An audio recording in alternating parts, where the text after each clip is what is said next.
Nick, good morning. I'm really excited to have you here this morning, not just to talk about SEO, which is what I think we're all expecting. I think the conversation is way bigger than SEO, and we'll get into all of that because I think what our audience and people that have been engaging in the post we put out about this, what I'm really hearing is people want to be seen, they want to be found.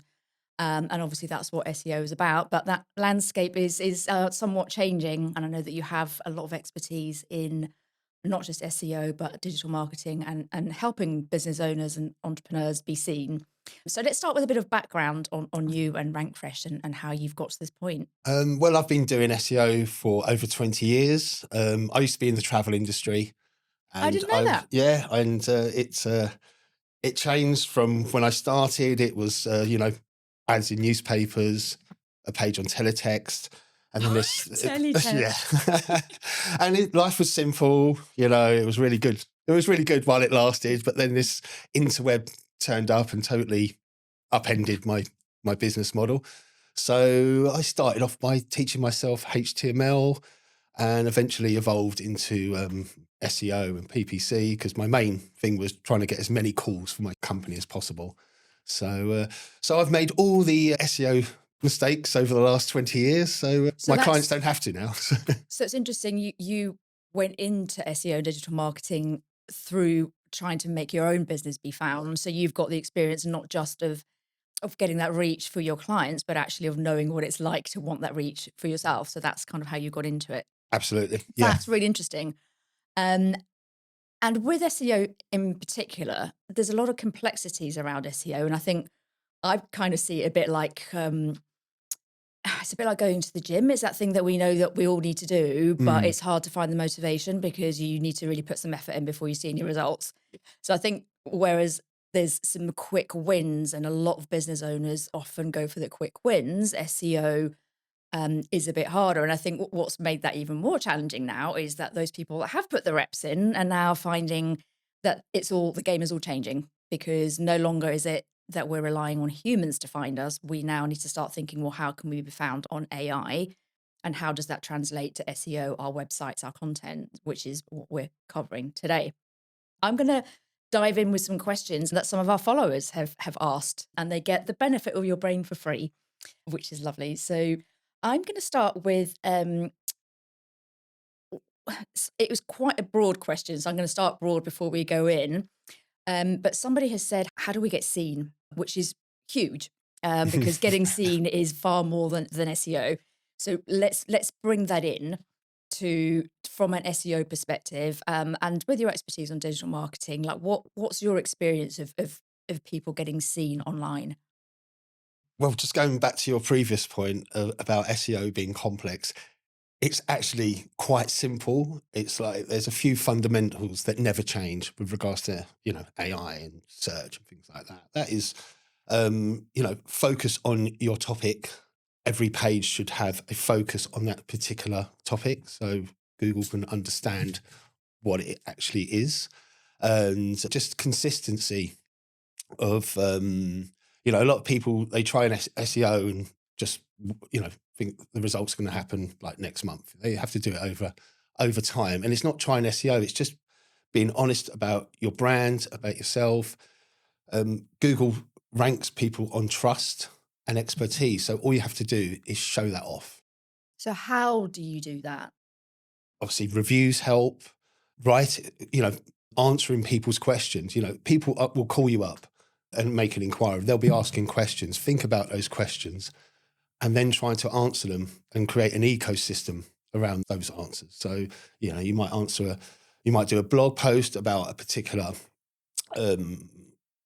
topic that came up. For example, today you've given me some questions that your followers ask. Yeah, And for me, I've got about 5 pieces of content around those questions that I could do in the following weeks. So because you're answering what people yeah, are asking. yeah. So, SEO's, just think of, like newspapers have been going for 200 years. And it's like usually a white bit of paper with black text, well, apart from the Financial Times, but that business model was going for like 200 years.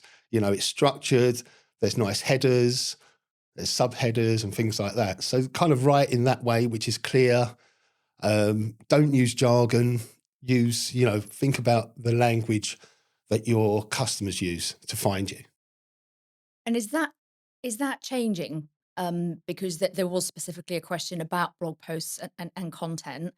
So it is what we are putting onto our content still going to be the same when AI is finding us versus a human finding us? Are they? Is it looking for something different? Make it more conversational. And what I would recommend is, say, for example, you're doing a blog post about, I don't know, how much do solar panels cost or something? Yeah. Okay. Yeah. In the first paragraph, write the answer rather than saying solar panels are, a growing business in the UK, blah, blah, blah, and then burying that answer in the sixth paragraph. Put it in the first paragraph. Solar panels cost between 5,000 to 10,000, depending on your home, etc. It could go up to 15,000. That answers it in the first paragraph.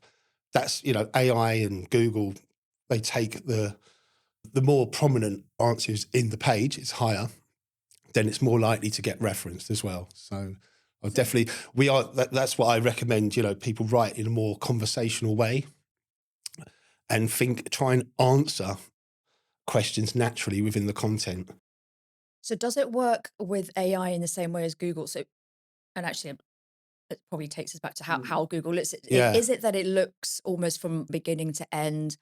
And so within a little bit like an algorithm, if at the start of it is not really given what it wants, it steps away, or does it look at the whole piece of content? With AI, it looks for signals across the web. So And when you say signals, just because I think many won't know what you mean by signals. So what do you mean by signals? the difference between the two that I found is that Google will obviously focus on your website and also focus on like backlinks to your website, and obviously look at things like trust, your expertise, and things like that. With AI, it's slightly different, where they look at your website, but it will look across the web for mentions of your brand. So that could be reviews, an article, or someone's mentioned. So it doesn't even need a backlink, So it could just be So mentioning it's your looking name. for authority that's Yeah, almost like social proof, I suppose, where yeah, other people are mentioning you as that's right. opposed to you mentioning yourself. Yeah, So yeah, is that a shift that we should all be making, that rather than relying on putting all this incredible content out ourselves, that we start thinking, well, who else is putting our yeah. content out? I mean, you're a great example, Claire, with what you do. You put a post on your website, you do a podcast, you share it on social media. So that really helps. So, a lot of people will just put a blog post on their blog and that's it, done. What really works is obviously that topic is like creating content around that topic on your social media, sharing it on other websites, newsletters, and things like that. So another important shift as well is brand. So by getting your brand out there, it's kind of going back to old school sort of It PR, feels really. like it, Yeah. yeah.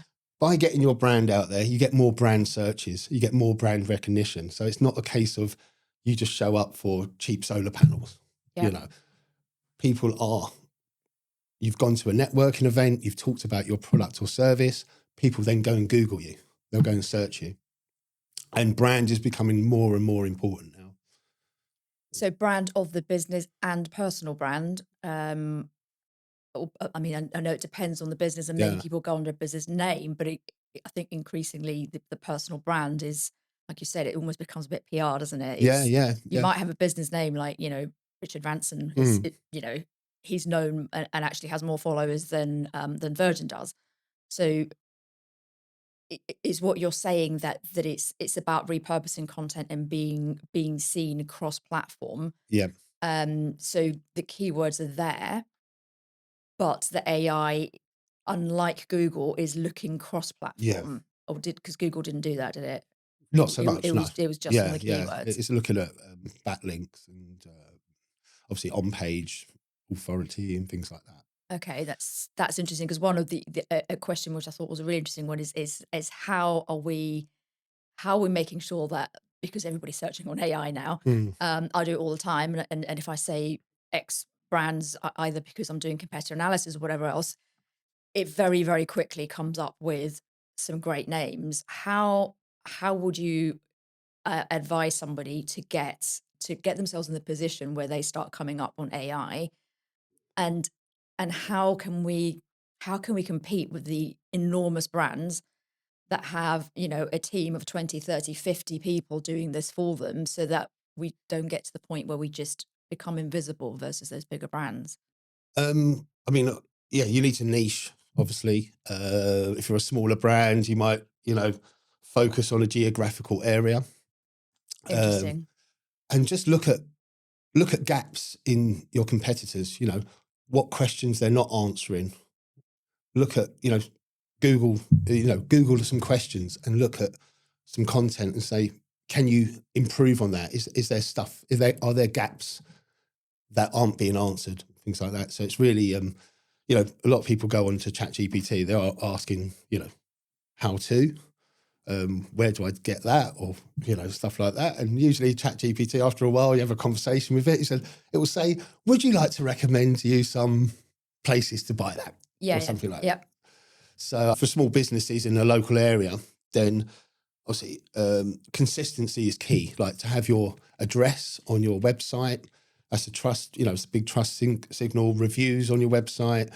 Try and get reviews regularly, not just get a bunch, like, All in one go. all in one go. Does that And then, matter? absolutely, yeah. So if you just have this, you know, day where you're like, that was on my to-do list, and you get 5 people to Yeah. do a review for you, that Mm. actually counts. Does it count against you, or? So I done some research for a couple of companies for local SEO. So one was an estate agent, one was a chain of barbershops.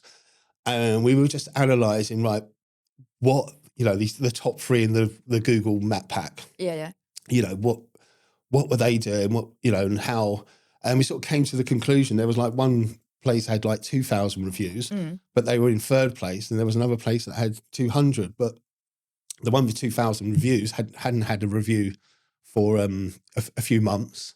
A lot of them were old, and the one at the top just had consistency. Like every month there'll be one or two reviews rather than So that's really yeah. interesting. So Mm. if anyone listening is thinking, actually, I really need to up my reviews, rather than go out to all of your clients and get them to In suddenly one get a day, flurry yeah. in one day, it might Yeah, be better off to space those out a little bit, absolutely, so yeah. that you're getting, and I mean, that's, I guess that's the theme of marketing in general, isn't it? It's all about consistency. If you want to be searched, if you want to be in the algorithms, everything is about the machines seeing Yeah, consistency. So that's really interesting on the reviews, because yeah, and we've all done that. We just suddenly, and with LinkedIn as well, things like that. I think it probably matters less, but you yeah, suddenly think, oh, I need to make sure I up those recommendations, and you go out to everybody at once, and then you yeah, get a flurry. So that's really interesting. So consistency, I'm hearing is really big, and just repurposing. mm, So really thinking, what are people asking, yeah, making sure all of your content is a bit like this, mm, is answering what people are talking about. And also, I think what's interesting is you said, to answer that question straight away. So the purpose isn't necessarily to ensure somebody reads your entire blog and hide the question at the end, but actually kind of get to the point yeah. So early you on. have the answer, the question answered early, but then Yeah. you have the context of that answer below it. So That's really yeah, interesting. So another question, because there are so many places that you can go to for all sorts of marketing, SEO, etc.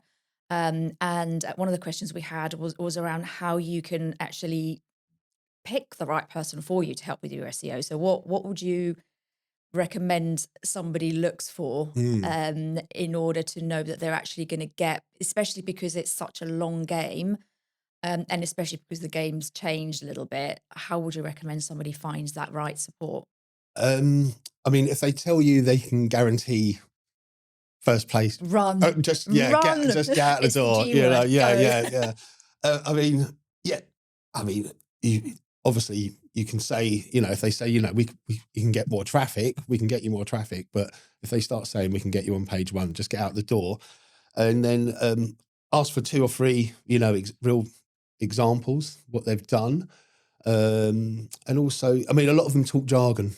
You know, they'll tell you they're going to get you backlinks, on-page optimization, off-page optimization, schema, and it just means nothing to a business owner. You know, Yeah. they don't care. All the business owner wants is it going to be value for money? You want a result. You don't really care about the technicalities of how that result's Yeah. going to get there, especially when it's filled with and jargon. and be clear with, be straight with them. Try and find out, right, what are you going to do in the first 90 days, for example, and that make them accountable for that.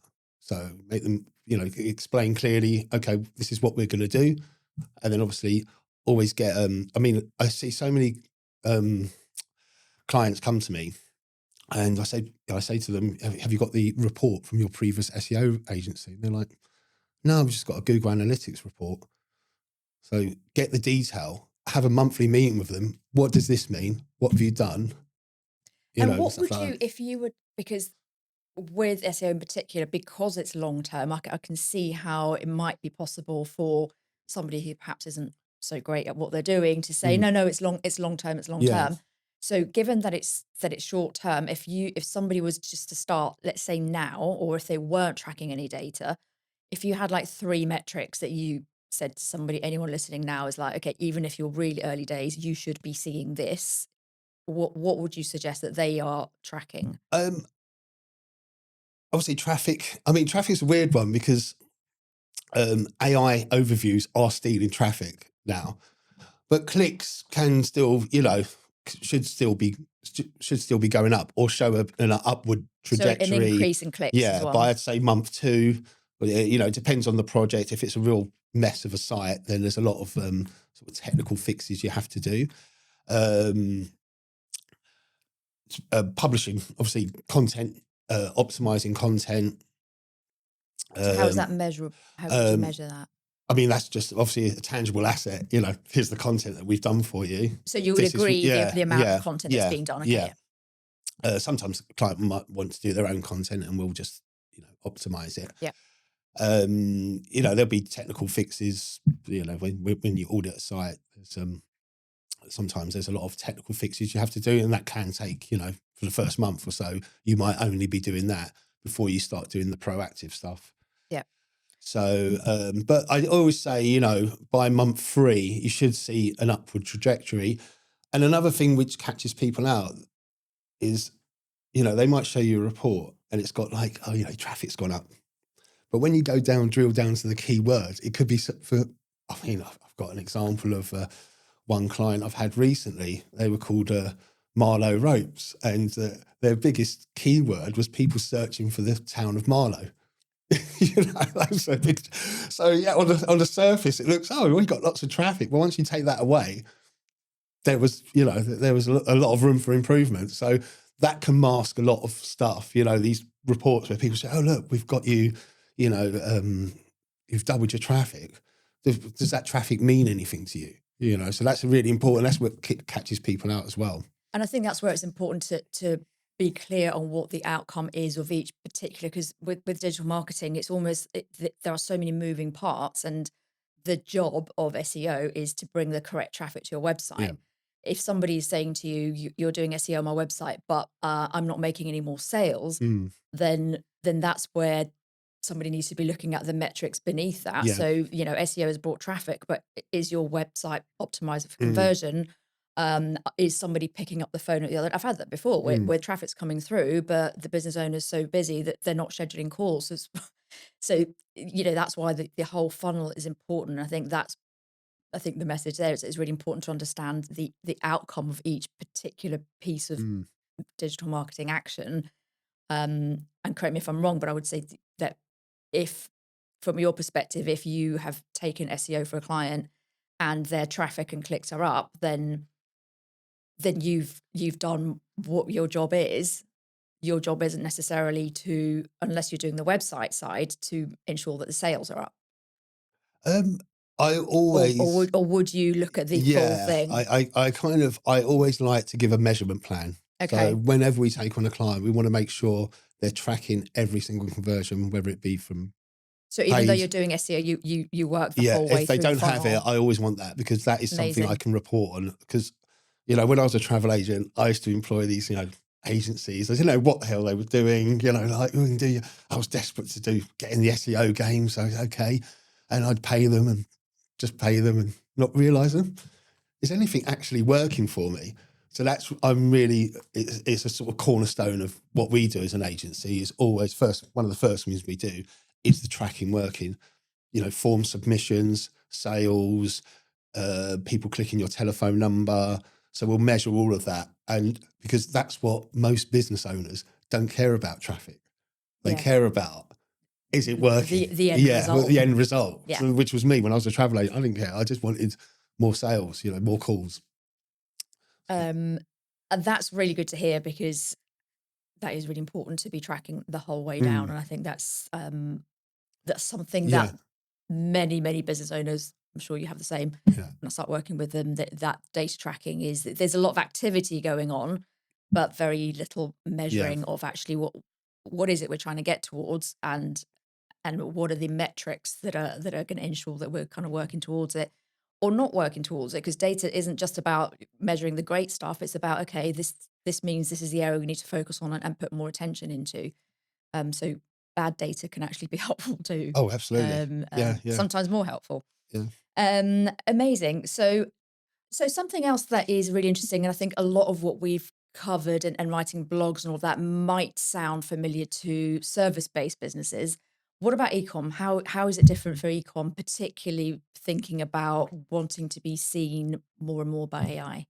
With ecom, obviously tracking is super important, on value, the value of the conversions and things like that. So it's really, obviously, the data you can get from ecom is amazing. But I'd say, I see it time and time again is people with product pages where they've copy and pasted the product description from the actual supplier and stuff like that. So product descriptions are really important. So how important in what way? So what should a product description look like that is searchable and First, optimal? yeah, obviously you've got to convince the person who's buying it that it's right for them. So, above the fold, bullet points, things like that. Uh, Unique product descriptions, the benefits, why they should buy it Yep. as opposed to something else, things like that. That really helps. Categories as well. So categorize your products um, in a way that's easy to understand. So let's say, you've got a section on rings, for example. You're a jewelry shop, you've got sections of rings. This is for you, Lorraine.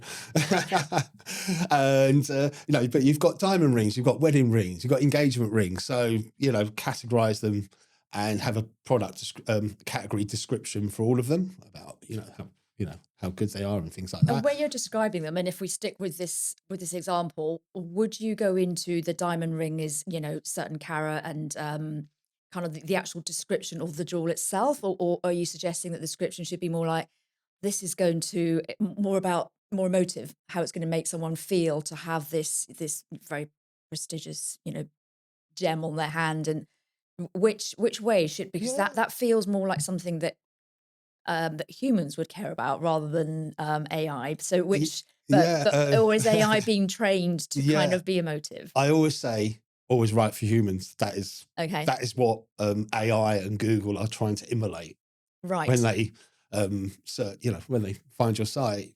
They want to pretend. They're trying to pretend they're humans and they're collecting data for you. So always right for humans first. Keywords and things obviously help, but don't think about I'm going to write some keyword stuff content to get it. It just never works. And So how many keywords would you put? And this would apply obviously to ecom or yeah. or Mm, service within a piece of content so that it's searchable without it then being. We've all read blogs where you mm, just quite clearly see somebody's put the same word in 12 times because they yeah. want to get searched and it just doesn't work. So how many would you recommend? And I know it depends obviously on the piece of content, but like if we take it back to product descriptions, would you just put it in once? I mean, I call it like the three kings of SEO.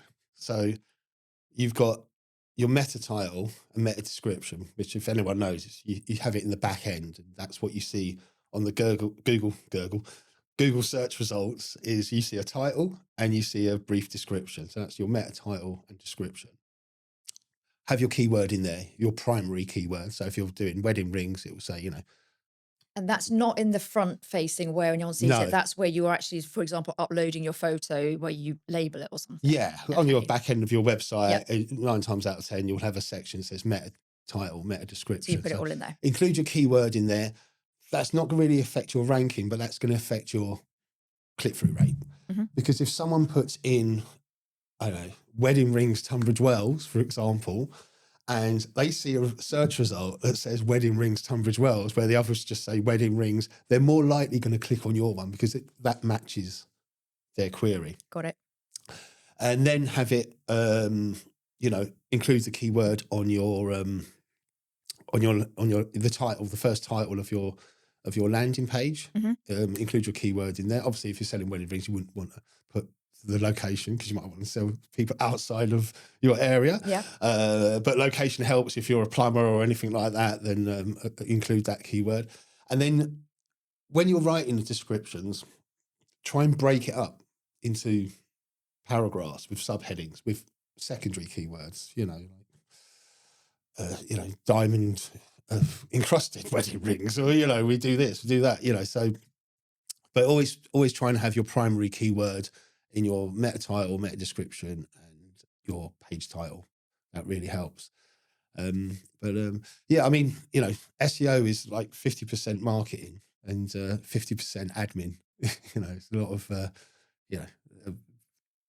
housekeeping you have to do every now and then. And once you've done it, do you just let it do its thing, or should you be kind of changing those? How often should you be kind of doing that? That's a great question, by the way, because what I see Thanks. a lot of people do is so they'll have a blog post about something, and they've a year later they do a similar blog post, which is basically the same as the other one. It's just got a different title and it's got an update of something new might have happened. I always say, always update your original blog post about that topic. Interesting. Because it already has, it's already ranking, it already has the power. So if you start creating two very similar pieces of content, then Google has got to decide, You're almost competing against yourself. yeah, what one should I rank? That one or that one. But if it's totally focused, so always, if you've got a similar blog post, then always update that. And with the updated information, that always really works. interesting. Yeah. And I guess that's where the categorization can help, because then you can know within the categories, if it is something you wrote 3 years ago, then hopefully you'll Yeah. by looking through the categories be able to siphon it down and update. Yeah. That's really helpful, because I think it would be the instinct would be, well, I just want more blog posts, Yeah. and rather than thinking, how do I optimize the ones that are there? So blog posts are still very much a thing. They're not dead. They are not dead an at all. AI search. I mean, for e-commerce, I'd say, if you've got limited resources, then just focus on your product and category and internal linking. So if you mention, on your wedding ring page, you mention engagement rings, then that will link to the engagement ring page. And so that's vice different to versa. backlinks, which is where other people are mentioning you on their content. But it's kind of the same principle. Yeah. So internal linking, it really helps search engines discover your site as well by having contextual links within the content. It can help them crawl your site much more efficiently that way, rather than having no links at all on your page. And that's actually brought a question to mind, which isn't something that's been asked, but I think it might be useful. Obviously, a lot of us are increasingly using AI to write our content for us. Is that a good thing or a bad thing in terms of AI then finding it? It's not a bad thing at all. So Google, in its guidelines, has kind of changed it that it basically doesn't mind if it is AI, Okay. as long as it's useful information, So as long as it useful and covers helpful. Yeah. Yeah. So you might have some great ideas, but you know, you're not good at writing. But those ideas that you've put in there are obviously really valuable, and it's your own unique insight. So, but at the same time, I always recommend some. I use a couple of AI detection tools on for clients just to check their content, and we do try and humanize it. So it's just, you know, I try and get it like below 20% if possible. I mean, I've been through a lot of over the years. You know, I've been nuked by Google. Back in 2011, taught me a lesson. We were going good guns on SEO, and they bought I can't remember if it was a panda or a penguin, but that was what the update was called, and it just overnight it just blew up a lot of people's websites. So So you've learnt the lesson. I've learned the lesson, and I always focus on quality, because that's always going to be consistent. You know, if you're trying any tricks, any kind of manipulation, or keyword stuffing, stuff like that, it will bite you. But I think the most important thing with what you've probably seen it before. You've gone onto a website, you you read an article, and it's written by admin. There's no name, no nothing. Okay. So what we do for clients is we always put a bio for every blog post. We say, right, okay, who in your company is writing the content, or who do you want to be associated with? And we get a bio, we have their picture there, and a link to their LinkedIn. So that's someone putting their name to that content. In LinkedIn, it says they work for that company. So it's a lot more trustworthy to do it that way. So I always recommend to people, if you've got a blog post, put whoever wrote it, put their picture there. Put their name to it. Yeah. And I think that brings us almost back round full circle to how we started, that this is about how using tech, using AI, but actually keeping that human side, because Yeah. I think increasingly we are looking for who the person is behind it. So if a blog post is written, we want to hopefully see that it was written by a human. And actually, even with AI, what you were saying, when you're reading something, I find it really off-putting when it's blatantly written by AI, and we all know the giveaways. Yeah.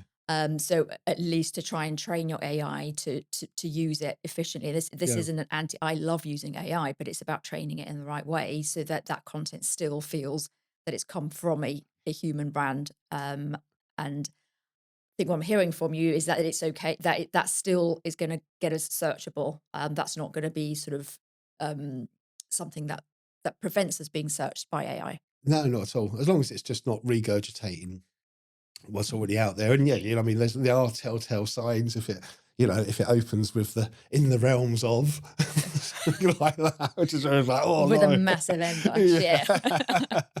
So, So what we do at this part of the episode is to think about what you would consider. So brand mixology is all about what you need to mix up, and even in this conversation, actually, within SEO, we've covered the different things you need to mix up.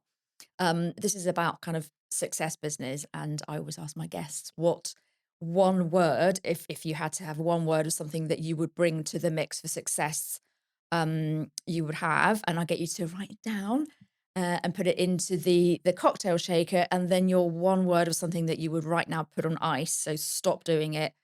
And then, explain Okay. your rationale. So So, take your pick of the colours. okay, I'll just go for the blue. Look, he's come Do I prepared have with his own pen. do I say what it is, or I just put it in there? Oh no, definitely. No, you need to tell me. Yeah, It's definitely. going to be a free price draw. Otherwise, I know. Okay. There's no knowing what you'll put on there. So one word for success. Yeah. Okay.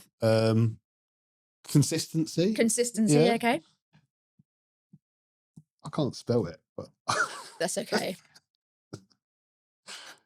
there we go. I think that's about right. We know what you mean. In this one or that one? In the first one, yeah. Okay. So explain. I mean, we've covered it, but I'd love to just kind of hear why you think that's the one that you would put above anything. If you keep at it, it will work. And a lot of people I find they'll be really enthusiastic about it for a month, and they'll try. And I do a lot of kind of consultancies for companies where I don't actually do their SEO, but I'll just tell them, this is what we've done, and they'll kind of be enthusiastic, and then they'll, you Drop check in off. on them and say, oh, well, I tried and nothing happened. It's like, what did you try? I can see like the last blog post you wrote 4 in a month, and then there's never been one since. So consistency. It's amazing how it happens. It happened to me as a business. When I started my company, in 2011, I just done a blog website. I ticked all the SEO boxes, and then kind of forgot about it, sort of thing. But and then one day, someone, I think a couple of years later, someone contacted me, and I said, "Oh, how did you find me?" And she said, "Well, I googled SEO expert, and I found your website came up number one. So I thought you would be the right guy I mean, to either that or do you're really it." lucky. Yeah, So yeah. yeah. So it always keep It at it, does pay and off. all it is like from a small business owner's point of view, is just speaking to your audience um, in their language, I think. And what I find, which I wanted to touch on earlier, is a lot of people, business owners, kind of speak in their own language of Mm. their industry. Where I always tell them, write as if you're writing for a 16-year-old. So everyone, the man, anyone can Well, if I understand had to write for a what you're. 16-year-old now, I think I'd need a whole new Oh, true. vocabulary. Well, yeah, But I, nice. Yeah, but I take but keep it I in. know what you Yeah, mean. or Keep it. or educated up to GCSE or Yeah. below. Uh, Yeah. Yeah, maybe that would be a better way. So yeah, don't try not to fluff it up with industry jargon and things like that. It might make that's sense to you. It so might sound important. sophisticated, but Or also trying to make it sound all flowery and yeah, wonderful, as yeah. opposed to just kind of getting to the basic Speak your user's points. language, I love definitely. that. That's almost, if I was allowing you to, that would be another one, like speak someone else's language. But Yeah, consistency, I think, is just brilliant. And I think consistency is also not just, and we covered that before, like, let me do loads of stuff. It might be that you don't do that much, but you do it mm, regularly and then build it up. yeah. Okay, and then what's your word to put on ice? Perfection. Mhm. Um, I mean, this is more to do with websites, but it's something it's just I've got something currently where we're doing a site for a sort of business leader coach type of person. And it's been, we started it in June, and she still hasn't launched it because she's wanting, oh, I need to put this on it, I need to put that on it. And it's like, I've kind of told her, look, you can launch. It's all about websites. It's like, it doesn't just stay exactly the same, static. Things evolve. So always people are looking for, they sort of procrastinate because, oh, I need to have that, I need to have this, I need to have this. You start out and get yourself out there, and then evolve, rather than trying to, because perfection never comes otherwise. You can be, missing out on lots of opportunities And I while think you're trying to that's evolve. it's such an interesting point because I've experienced similar, and actually with myself as well. I think it can be really hard to launch, especially that first website. It feels like such a representation of yourself. Um, and if you want to get it to the point of perfect, you will never launch it. Yeah. And it's really important to see launching it as the beginning, not the milestone, Yeah. and actually iterate it from there, because a website should absolutely keep being iterated. Yeah. So I love that. Remove the perfectionism, get something out there that you can then build on. Because also you build on the questions that come, the people Yeah. that say I clicked on that thing, and you're not going to know that unless your users start giving Yeah. giving you that feedback. So I absolutely love that. Yeah. What you Um, start out with might not what you end Oh, up it with a it year won't be. It later, absolutely won't be. but it's a Absolutely won't learning be. curve, Yeah. so it's, That has been a fascinating conversation. I've learnt loads from it. Thank you, Nick. And I feel like, despite the gym analogy, SEO is feeling like more. I don't know. It feels more tangible, certainly to me now, and especially seeing its place now with AI. Is very much still with us. It's just about growing our brand more widely, and just sort of adapting and tweaking, rather than thinking by any means that SEO yeah. is kind of no longer a thing. So Really appreciate you coming today. Thank you so much. Thanks. And for anyone listening, how would they find or work with you? Well, you can find us on rankfresh.com, Mhm. and you can find me on LinkedIn. I'm Nick Lima. I think there's only about 3 of us in the world. I think one of them's a baseball player, and I can't remember the other. They're both in America. So I'm the only Nick Lima in England. So you can just hook me up on Find there. you there. I'll Yeah. obviously link everything in the Yeah. show notes anyway. But thank you so much and have a great rest of the day. You're welcome. Thank you. Thanks Bye. for having me. Cheers. If you enjoyed this episode, I would love it if you'd subscribe and share it with somebody who's building things their own way too. This show exists to challenge the default path, to mix things up and create a brand, a business, and a life we actually want. Thanks for listening. See you next time.